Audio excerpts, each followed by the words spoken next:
Campbell പ്രധാനമന്ത്രി വിൽസന്റെ ഇപ്പോൾ ഒരു ഔദ്യോഗികമായ ആശുപത്രിയിലേക്ക് ഒരു വീഡിയോ എത്തുകയാണ്. പുറത്തു അതിന്റെ വന്നിരുന്നു. അതിൽ തത്സമയ അദ്ദേഹം ദൃശ്യങ്ങൾ കൂടി പ്രേക്ഷകർക്ക് സ്ക്രീനിൽ കാണാൻ കഴിയുന്നുണ്ട്. പരിക്കേറ്റവർ അവരെ പ്രവേശിപ്പിക്കുന്ന ആശുപത്രിയിലേക്ക് പ്രധാനമന്ത്രി എത്തുകയാണ്. നേരത്തെ അല്പസമയം മുൻപാണ് അദ്ദേഹം അപകടമുണ്ടായ സ്ഥലത്തെത്തിയത്. അവിടെ അല്പസമയം ചെലവഴിച്ചതിന് ശേഷം അദ്ദേഹം ആശുപത്രിയിലേക്ക് എത്തിച്ചേരുകയാണ്. അദ്ദേഹത്തിന്റെ വാഹനം തത്സമയ ദൃശ്യങ്ങളാണ് പ്രേക്ഷകർ കാണുന്നത്.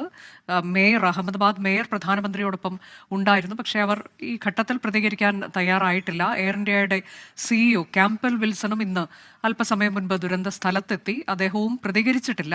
കൂടുതൽ പ്രതികരണങ്ങൾക്കായി നമ്മൾ കാത്തിരിക്കുക കൂടിയാണ്. ഈ ദുരന്തത്തിൽ ഒരു അന്വേഷണം ഇതിനോടകം തന്നെ വ്യോമയാന മന്ത്രാലയം പ്രഖ്യാപിച്ചിട്ടുണ്ട്. എന്താണ് ദുരന്ത കാരണമായത് എന്നതിൻ്റെയൊക്കെ വിശദാംശങ്ങൾ ആണ് ഇനി അറിയാൻ ഉള്ളത്. ബ്ലാക്ക് ബോക്സ് കണ്ടെത്തിയിട്ടുണ്ട്. ഒരു ബ്ലാക്ക് ബോക്സ് കണ്ടെത്തിയിട്ടുണ്ട്. അത് വളരെ നിർണായകമാണ്. സാങ്കേതിക പ്രശ്നങ്ങൾ ഉണ്ടായിട്ടുണ്ടോ, ഒപ്പം അവസാന നിമിഷം പൈലറ്റുമാർ തമ്മിൽ എന്താണ് സംഭാഷണം നടത്തിയത് എന്നതുൾപ്പെടെയുള്ള വിശദാംശങ്ങളൊക്കെ ഈ ബ്ലാക്ക് ബോക്സിൽ ഉണ്ടാകും എന്നാണ് കരുതുന്നത്. ആ തരത്തിലേക്കൊക്കെയുള്ള നിർണായകമായ വിവരങ്ങൾ ഇനി പുറത്തു വരാനിരിക്കുന്നതേയുള്ളൂ. പ്രധാനമന്ത്രി അല്പസമയം മുൻപ് ദുരന്ത സ്ഥലത്തെത്തി. ഇപ്പോൾ ആശുപത്രിയിലേക്ക് എത്തുകയാണ്.